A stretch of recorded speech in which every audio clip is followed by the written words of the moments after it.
ওই পাওয়াটার নাম পকেট পাওয়াটা নয়, বান্টু পাওয়াটা। কি পাওয়াটা? বান্টু পাওয়াটা। হ্যাঁ বলো। তোমার বন্ধু পাওয়াটা বানানো কারখানা ভিডিও দেখেছো? দেখেছি। কি দেখলে? আরে ও ভুলভাল জায়গায় স্বপ্নের দোষে এরকম দিচ্ছে, ভুলভাল জায়গায় ও মনে করছে যে আমি ওয়াইফের সাথে শুয়ে আছি। ভুলভাল জায়গায় হাত দিয়ে পাওয়াটা বানাচ্ছে। একদম ওর কোনো জ্ঞান মানসিক জ্ঞান নেই, সব একদম লুটে বুটে খেয়ে নেছে।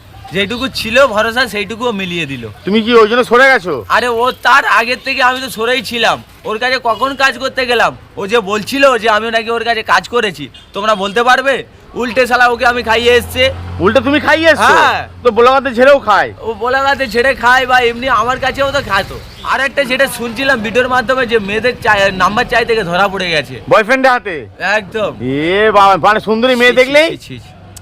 আরে এর আগে আরেকটা ভিডিও যে ভাইরাল হয়েছে, আমার একটা মেয়ের সাথে আমি কথা বলছিলাম, ওই মেয়েটারও তো নাম্বার চাইছিল। হ্যাঁ। ওই মেয়েটার সাথে ও রুমে যেতে চাইছিল। এ বাবা, সেই জন্য তো মানুষ এইটাই আমাকে প্রুভ করেছে যে আমি ওকে বাঁচিয়েছি।